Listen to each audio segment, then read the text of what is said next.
Hello, Immortal News family, and welcome back to our channel. In the last 24 hours, we have received the somber news of the passing of extraordinary talents, and today's episode is dedicated to honoring their memory. Before we start, we kindly ask for your support. If this video or the legacies of these remarkable individuals have touched your life, please consider giving this video a thumbs up as a sign of respect and remembrance. Thank you. Number 7. I'd rather play something that challenges people and make them want to hear it again than play what everyone already expects. Jed the Fish lived by these words. He didn't just spin records. He shifted the way Los Angeles and much of the nation listened to music. Jed the Fish, born Edwin. Jed Fish Gould III, passed away at 69. He died peacefully at home in Pasadena, surrounded by loved ones, after a brief but aggressive battle with lung cancer. For over 3 decades, Jed was the voice of alternative music on KROQ-FM. His unmistakable laugh, quick wit, and fearless music choices made him a legend. In the late 70s and 80s, Jed introduced listeners to bands like Depeche Mode, Duran Duran, and The Offspring, often before anyone else dared. He helped define the sound of a generation. Jed wasn't just a DJ. He was a pioneer. He gave new artists a voice and challenged musical norms. Whether spotlighting tracks like Katy Perry's early hits or interviewing icons like David Bowie and Sting, Jed brought music to life in a way only he could. His influence reached beyond radio. He appeared in cult films like Surf 2 and documentaries like Dare to Be Different, always reminding fans where his heart belonged, inside the beats and lyrics of great music. Friends describe him as sharp, hilarious, generous with advice, and fiercely dedicated. Rudy Kerner, his longtime friend, said it best. Jed influenced KROQ, the station influenced Los Angeles, LA influenced California, and California influenced the taste of the nation. Jed helped shape an era, but more than that, he gave people permission to love weird, new, beautiful sounds. Even as his health declined, Jed's passion for discovery never slowed. That fire, that boldness, will be felt on every playlist and in every broadcast that dares to be different. He leaves behind family, friends, and fans whose lives he changed, one song at a time. Tributes to Jed the Fish.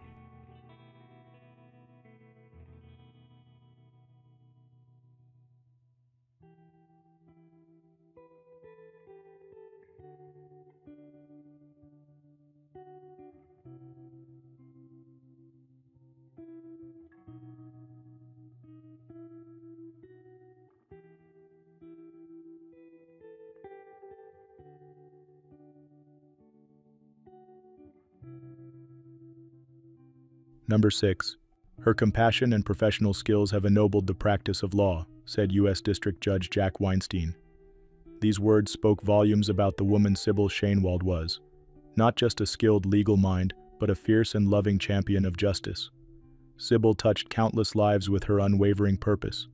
She believed that every woman deserved safe health care, trusted medical information, and the power to make choices over her own body. For nearly half a century, she turned those beliefs into action in and out of the courtroom. At 96, Cibil passed away peacefully in New York City, surrounded by loved ones. Though her life was long, her mission felt timeless. She didn't just work cases, she set legal precedents. Her victory in the landmark DES case wasn't just about one plaintiff. It was a door opened for generations of women harmed by pharmaceutical negligence. From unsafe birth control devices to dangerous implants, Cibil held powerful companies accountable, bringing dignity and compensation to those who'd been ignored or harmed. But her reach didn't stop at state lines. She took that same drive to women in Bangladesh, Kenya, India, places where justice was often out of reach. Her work led to meaningful victories and life-saving reforms across the globe. Cibil juggled law school while raising 4 children. She later created a public lecture series that brought legal giants like Ruth Bader Ginsburg and Sandra Day O'Connor to share wisdom with future advocates. Her life was full of firsts, but she always had time to lift others up along her path. For those who knew her, Cibil was more than determined. She was kind, generous, and endlessly wise. She mentored young lawyers, offered a shoulder, and never backed down from a fight worth having. Her legacy lives in safer medical systems, landmark legislation, and the hearts of women who found their voice thanks to her work. Her bravery helped rewrite what justice could look like for women everywhere. Sybil Shainwald left this world a better, safer place. Her fire lit countless others, and it still burns. Tributes to Sybil Shainwald.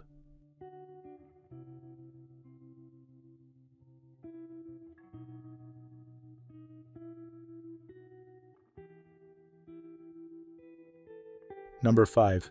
It's not just about telling stories, Andrea once said. It's about making people feel seen. That simple idea shaped every frame of her work and every room she entered.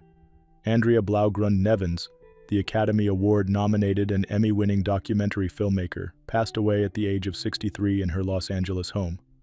Surrounded by those she loved most, she ended her courageous battle with breast cancer. From championing aging cabaret performers in her first film, Still Kicking, to rethinking the cultural icon Barbie and Tiny Shoulders, Andrea devoted her career to lifting the veil on unexpected worlds. Her documentaries didn't just inform, they invited understanding. Andrea had a gift for finding the heart of any story, whether in punk rockers learning to parent, retired NFL players redefining purpose, or children exploring identity. Before filmmaking, she laid her foundation in storytelling at NPR and ABC News, earning an Emmy for work that highlighted her sharp insight and compassion.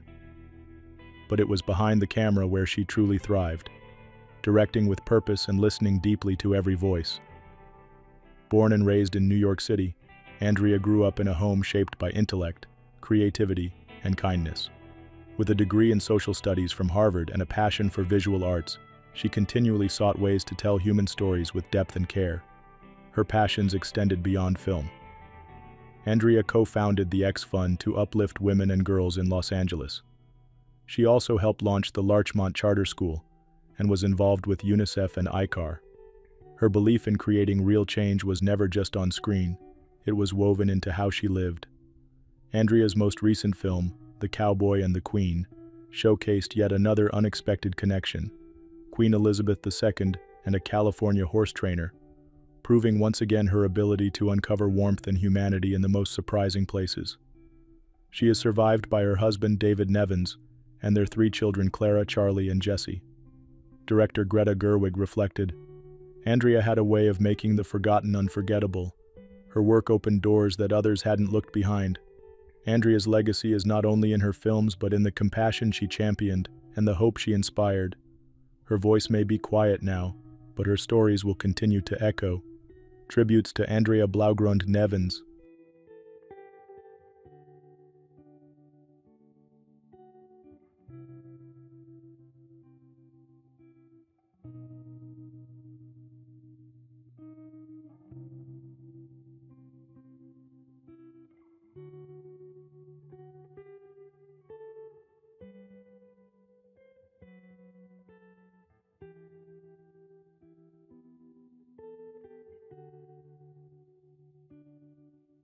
Number 4. One hell of a second baseman and a great man has left us. The words of Johnny Bench echo what many in the baseball world are feeling. Tommy Helms, a longtime pillar of Major League Baseball, has passed away at the age of 83 after a brief illness. Known for his steady glove, quick hands, and calm presence on the field, Tommy shaped his era without seeking the spotlight. His legacy began in Cincinnati, where he debuted in 1964. Just 2 years later, he became the National League Rookie of the Year, a sign of the legacy to come. As a second baseman, Helms was one of the best. A 2-time All-Star, he earned back-to-back Gold Gloves and helped turn breathtaking double plays with Reds shortstop Dave Concepcion. He even hit the first home run at Riverfront Stadium, an unforgettable moment for Reds fans. Tommy had heart, hustle, and humility. Over 14 seasons he played for 4 teams, most memorably with the Reds, and always left his mark. His career totaled over 1,400 games and nearly 500 RBIs, but people remember him most for how he played the game, with grace and quiet leadership. After retiring as a player, he stepped into the dugout as a coach and, for a time, as Reds manager. His love for the game never faded, neither did the respect others had for him. In 1979, Cincinnati honored him with a place in the Reds Hall of Fame, where he remains a symbol of excellence. Tommy Helms was more than statistics. He mentored young players, led by example, and represented his teams with pride. To his family, friends, and the countless fans he inspired, his loss is deeply personal. He is survived by his loving wife Kaki and extended family, including his nephew Wes Helms, who carried on the baseball tradition. Though funeral details are still pending, the outpouring of tributes speaks for itself. Tommy Helms leaves behind a game better because he played it, and a legacy that endures in every teammate he lifted and every fan he inspired. Tributes to Tommy Helms.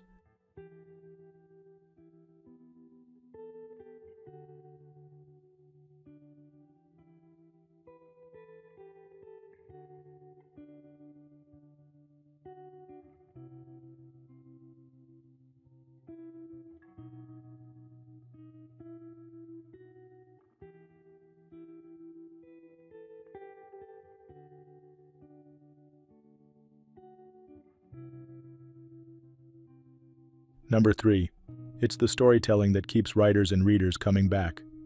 Peter Lovesey once said, "That passion for storytelling defined his life and gave the world over 50 years of gripping, thoughtful, and often thrilling fiction." Peter passed away at the age of 88 after a quiet battle with pancreatic cancer. His stories, however, remain alive in hearts and on bookshelves worldwide. Renowned for his masterful historical mysteries and page-turning detective novels, Peter rewrote the rules of crime fiction. His award-winning debut, Wobble to Death, launched the beloved Sergeant Cribb series, set in Victorian England.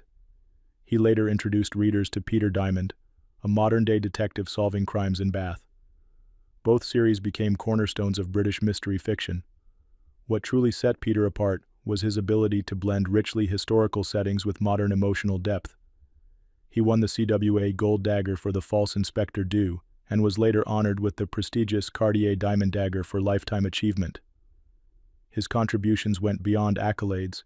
He inspired generations of writers and delighted millions of readers around the world. A former teacher and veteran of the Royal Air Force, Peter brought discipline, empathy, and curiosity to everything he did. Colleagues admired his humility. Friends remembered his warmth. Fans, again and again, praised the intelligence and heart behind each novel. As his longtime publisher Soho Press shared, he was the paragon of decency and compassion. And in an industry often driven by competition, Peter remained a mentor, generous with his time and steadfast in his support for fellow authors. He leaves behind his wife Jacqueline, with whom he shared over 6 decades of love and life, and a literary legacy that will stand the test of time. Though he's no longer with us, his stories and the joy they bring live on. Tributes to Peter Lovesey.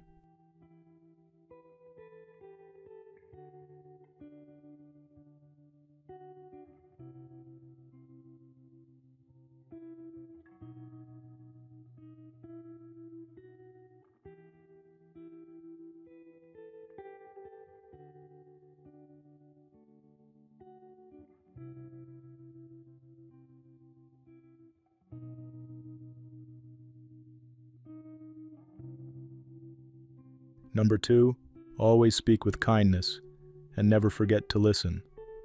That was Peter Waltham's guiding principle both on air and in life. Peter passed away peacefully at 83 after a courageous battle with cancer. Across more than 70 years in broadcasting, he became more than a trusted voice. He became a familiar companion to millions. He began his journey in 1959 with a love for storytelling and the courage to chase it. From radio waves in Perth to the Channel 7 news desk in the 1960s, Peter became one of Australia's first televised news-reading stars. His calm authority and warm presence made him a staple in living rooms across the nation. Later, he joined Channel 9 and eventually found his true radio home at Curtin Radio, where he spent over 2 decades hosting Down Memory Lane. With golden oldies music and thoughtful conversation, Peter created a place where listeners felt seen and heard. He reported on the Apollo moon landing. He covered 2 Olympic Games. He interviewed great minds, including Prime Minister Robert Menzies. But what impressed people most wasn't just his resume, it was his empathy, his ability to ad-lib with heart, his unwavering dedication to getting the story right, and making people feel good while doing it. His longtime colleague Alison Fan described him as a fantastic newsreader and a gentleman. That sentiment echoed across the broadcasting world, as those who knew Peter shared memories of his mentorship, humility, and sharp wit. Peter also lent his voice to telethon for many years, bringing hope to children and families through heartfelt stories and genuine care. He believed broadcasting was a service, and he lived that belief every day. He is survived by his family, including his eldest son in Perth, and leaves behind years filled with laughter, integrity, and kindness. Away from the studio, he was a devoted father and friend who embraced the moments that mattered most. Peter Waltham never sought the spotlight, yet in every broadcast, he lit the way. His voice may now be silent, but his impact rings on. Tributes to Peter Waltham.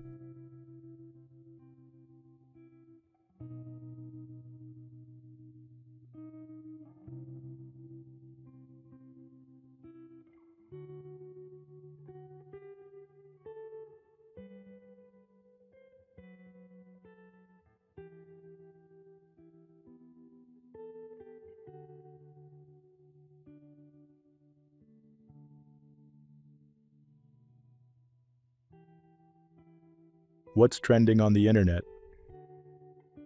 News 1. California man arrested after threatening to bomb Coachella Festival, authorities say.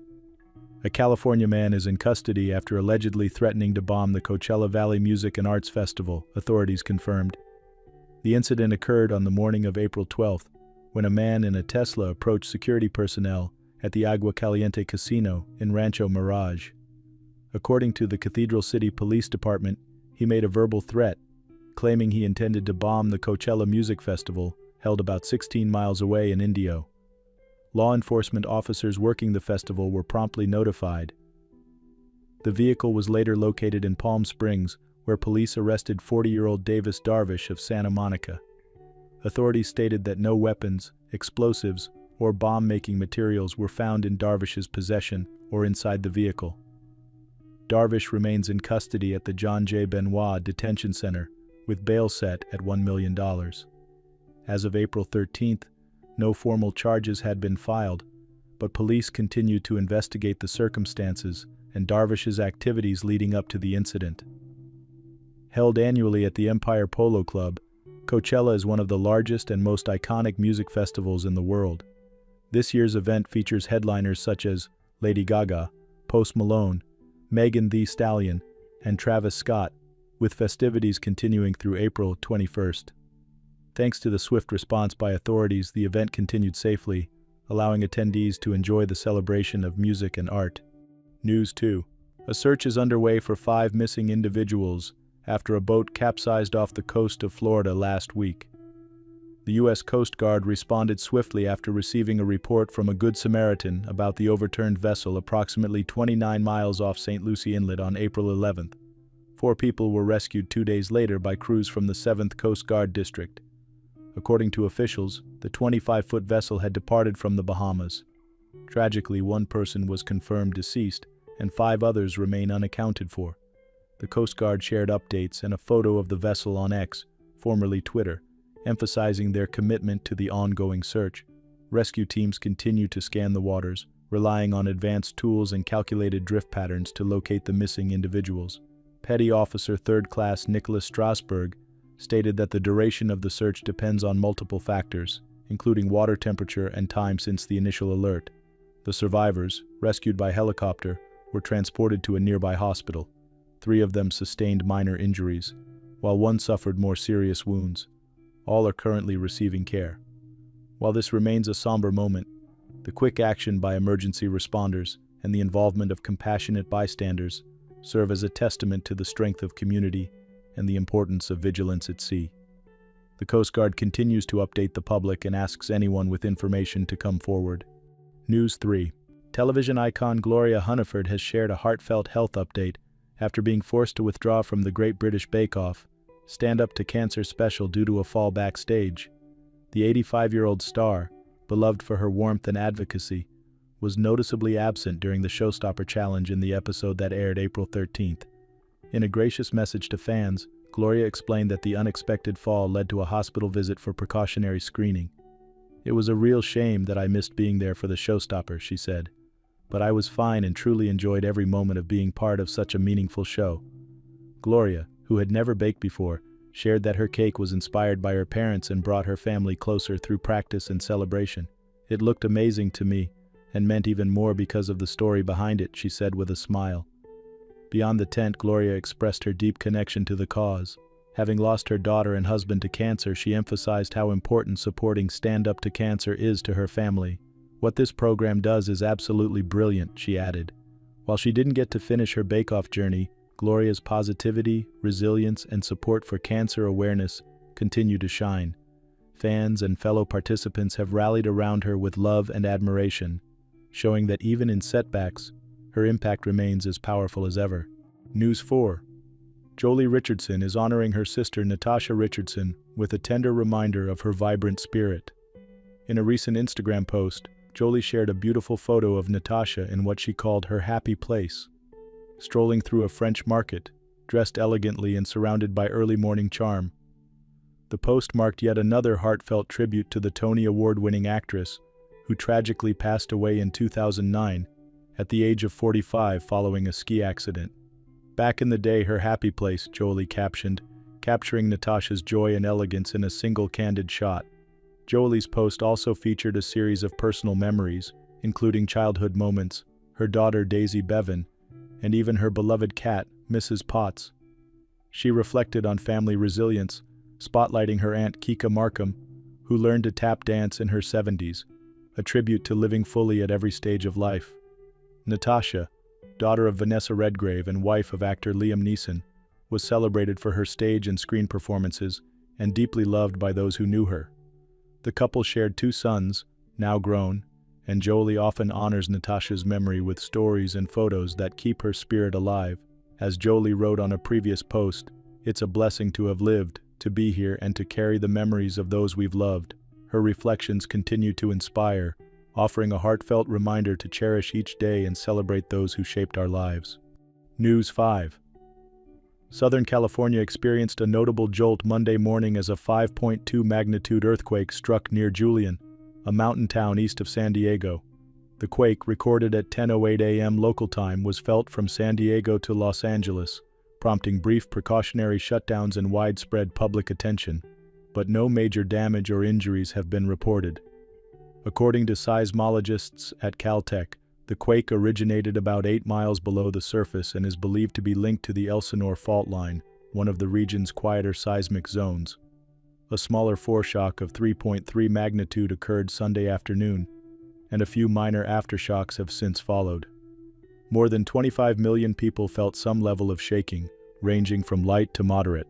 While startling, experts reassured the public that the earthquake was not expected to trigger a tsunami. "There's no concern there. The quake was on land," confirmed Dr. Lucy Jones, a renowned seismologist. Emergency personnel in Los Angeles and nearby areas quickly activated earthquake response protocols, surveying infrastructure from the ground and air. Within an hour, officials confirmed that no significant structural issues were found. Governor Gavin Newsom's office said the state is coordinating with local agencies, with safety checks ongoing. Though seismic activity can raise concerns, experts emphasize that such quakes are a natural part of California's geology. For now, the region remains calm, and residents are encouraged to stay prepared while continuing their daily routines. Number 1. It is very sad to see the loss of Daegu 800-meter silver medalist Abubaker Kaki Kamis, R.I.P. These words, shared by a fellow athletics fan, capture the sorrow felt around the world following the tragic death of Abubaker Kaki Kamis. At just 35, Kaki's life was cut short in shelling during conflict in Al-Fashir. His sudden passing is a heartbreaking loss for his family, his country, and the global sports community. Kaki's journey to greatness began in Muglad, Sudan. He first stood out not on the track, but as a goalkeeper. Everything changed when a chance cross-country race revealed his gift for running. That moment launched a career that would captivate audiences and set new standards in middle-distance running. At only 18, Kaki became the youngest athlete ever to win the 800 meters at the World Indoor Championships. It was more than a victory. It was history. He repeated that win 2 years later and captured silver at the 2011 World Championships in Daegu. His personal best of 1:42.23 is still one of the fastest 800-meter times recorded. He carried Sudan's flag at the 2008 Beijing Olympics and brought home gold from the All-Africa Games. But Kaki was more than statistics and medals. He was a quiet force of dedication, always encouraging young athletes and reminding them that greatness can come from anywhere. Those who knew him remember his calm focus, kindness, and deep care for his family. As the only brother to 5 sisters, Kaki held that role with pride and love. He was not just a national hero. He was hope, resilience, and inspiration wrapped in the stride of a world-class runner. His legacy isn't just in record books or medals. It's in every young Sudanese child who laces up their shoes, chasing dreams on dusty fields, believing they too can shine. Kaki's absence leaves a silence on the track, but his story, his courage, and his passion speak loudly still. Tributes to Abubaker Kaki Kamis.